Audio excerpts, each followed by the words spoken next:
Gary Parrish knows college basketball. He covers it for CBS, CBSSports.com. You see him all over the place. He's also, by the way, leaving radio to join the digital world like we did. Oh, welcome. Yes, welcome in, Gary. You're going to love it. Welcome to this whole new world, Gary. I'm looking forward to it. It was tough to leave a radio, not only show, but sort of station that I was involved in launching 13 years ago. But as I've said in multiple places, anybody who cares probably has already heard it. I was presented with an opportunity that for me and my family felt too good to pass up this time. And so we're going to jump with both feet and get started with the show full time on April 10th. Yeah, for those who don't know, Gary and you guys are all familiar with Chris Vernon. Verno has came on the show for years. He's with the Grind City, and that's where Gary is going. So reuniting with our buddy Verno. So it's going to be very entertaining. We paid for our own opportunity, Gary. So. Yeah, I wasn't willing to do that. I can appreciate you guys taking that leap. Mine was a little more concrete. I've got not to get too inside baseball, but when you start, a radio station has to make money off of you. And right. If they don't, it becomes stressful for everybody. I am now working at a place that this time next year will be paying John Morant $40 million a year. They're not worried about my salary. That's a nice place to be. So Charles Barkley was on the show on Tuesday, and he said he's been watching 3 games a day, at least 3 games a day, prepping, getting ready for his his Turner NCAA coming up. He said Alabama, best team in college basketball right now, the best team he's seen on film. Is he totally out of whack, or would you agree? Definitely not out of whack. I'll go to my top 25 and one that publishes every morning at CBSSports.com in the spirit of transparency. I have Houston number 1, but guess who is the only team that has beaten Houston this season and beaten Houston in Houston? That, of course, is Alabama. So I'll say this: you can argue that Alabama is the best team in the country. And I would argue that Alabama is the most dangerous team in the country, because of the star power at the top of the roster and because of the style of play. Like, anytime you play a team that is going to guard you, like a top 10 defense in the country, and is also going to launch about 48% of its field goal attempts from 3, they're capable of beating anybody, even when that other team is playing well. And so I don't know that I would today pick Alabama to win the national championship, but if somebody else did, I would understand why. And if they actually do it, that won't be a surprise to me. How many times, because you followed this for a long time, do you see a team in January that you think may be the best team in the country, but when we get to the tournament, they're just not the same team they were in January? Because that is the concern of a lot of Alabama fans who have never really experienced a national championship contender in basketball in a long, long time. I feel like Auburn this time last year with Jabari and Kessler maybe was the best team in the country in January, and they just weren't that team when they got to the tournament. Is that something that's pretty common in your experience? And what do you think sometimes plays into not being the same team in March that you have in January? It's very common. It happens not just from January to March, but from December to January. Like, one of the teams that has actually beaten Alabama this season, UConn, is a perfect example of it. UConn at one point was 14-0 with 13 double-digit wins, victories by double digits over Alabama, over Iowa State, over Villanova, over Oregon. And now that team is 1-5 in its past 6 games, really spiraling the wrong direction. And why? It's the same players. It's the same coach. But it's not the same team. And so I think more than anything, it's just that the margins are pretty thin for most college basketball teams.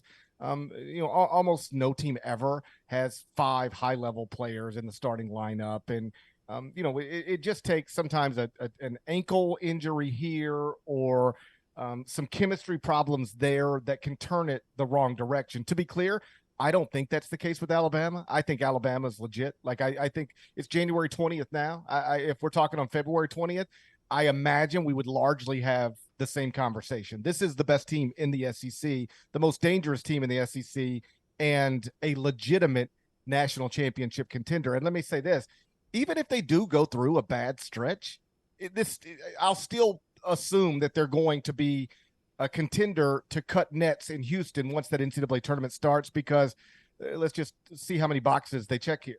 Great coach, they got it. Great player, top 5 pick, they got that.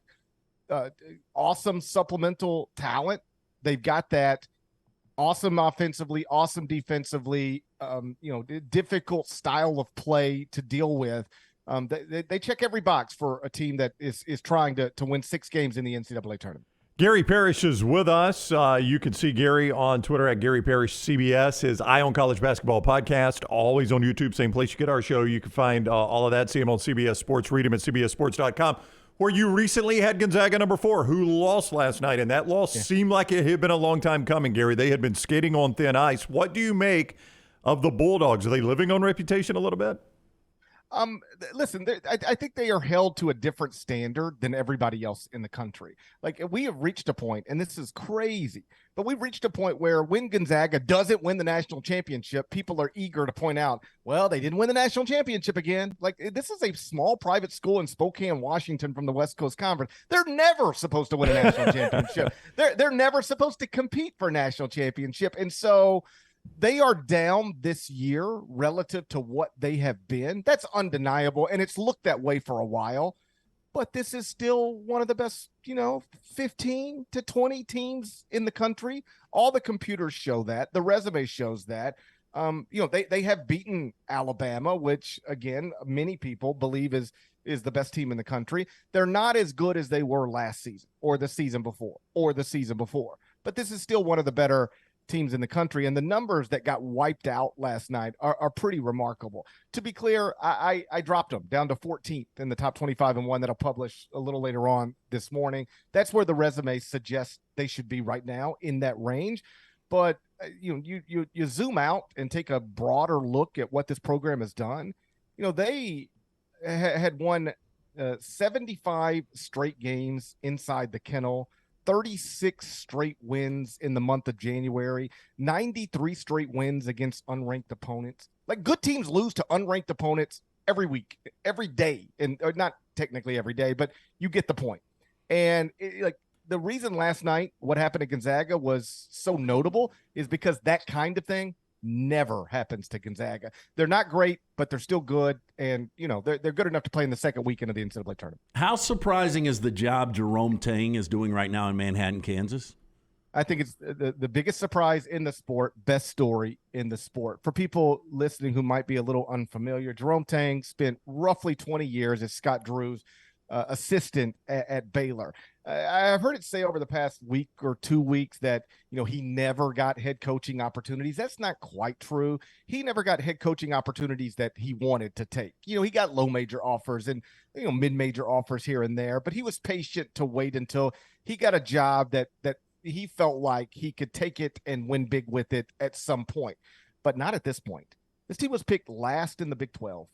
In part because it had a first-time head coach, in part because, they were terrible last season, in part because they, didn't enroll any obvious great players, although Keontae Johnson, who you guys are familiar with from playing at Florida, is obviously great now. He was a preseason SEC Player of the Year heading into the 2020-21 season, but then he collapsed on the court in a game against Florida State and hasn't played in roughly 2 years. Nobody knew what to expect from him, but he looks like a better version than the previous version of himself and is now a Big 12 Player of the Year. And so now Kansas State is, sitting tied atop the Big 12 standings. I mean, after being picked dead last and all of the things that I just said about them, it's wild. I don't know that it'll hold up over time, but they've got real players and they've got a coach who looks capable. He has infused that program and community with energy, enthusiasm, to use his word, joy. And it's been awesome to watch. I've known Jerome for, maybe 20 years or so. And to see him at the age of 56 become a first-time head coach and then just shoot, right out of the gate like a rocket, it's been really nice to see. We trust Bruce Pearl will put a good product on the court year in and year out. What is Auburn this year to you? They're 5-1 in the SEC after that Georgia loss we couldn't figure out, and he sort of has found an identity now. What is Auburn in your eyes as you look at it from a national perspective? Anytime you win 15 of your first 18 from and you play in a power conference, you're good. when you're off to a 5-1 start in a power conference, you're good. I've been in the spirit of transparency a little lower on Auburn than most, because there was a point where they had losses to Memphis and USC and not really any big notable wins to offset that. It was like, okay, the computer numbers are good and BP's obviously proven, but what have they done? And I guess you could still argue that to some degree, because Arkansas doesn't look like it's for real anymore, missing 2 of its top 4 players, and there isn't any more big wins on the resume really. But I do think this is a legitimate top 25 team. I'd hesitate to go much further than that with them until I see them beat other, top 20 level teams. But the computers do like them. They're 15th at KenPom right now. And again, they've won 15 of their first 18 games. I don't know that this team, in fact, I'm pretty sure this team is not as good as last season's team, but it's still a good team. And if I were an Auburn fan, don't ever take that for granted. Remember where you were once upon a time, where you couldn't find any coach to get you out of the bottom half of the SEC. Now you got a coach that's got you competing for conference titles every season. And that's, that's obviously a good place to be. Gary will send you out with this comment from the chat room. I am thrilled, Kevin says, to be living in a world where I think Gary Parrish is an idiot for not having Alabama number 1 rather than an idiot for not having Alabama in the first 4 out. So there you go. That's where this has gotten, Gary. Hey, I tell you this, you rank college basketball teams every single morning of the season, there is no shortage of people ready to call you an idiot. I don't even hear it anymore, I promise you. But I appreciate people paying attention. Yeah, so thank you very much for the time, Gary. Have a great weekend. Enjoy the games. Yeah, guys, take care. Bye-bye. All right, buddy. See you. Gary Parrish with us on the JohnstonRVCenter.com hotline. At Gary Parrish CBS is where you follow him on Twitter. Download his podcast, watch his videos. He does a great job with college hoops.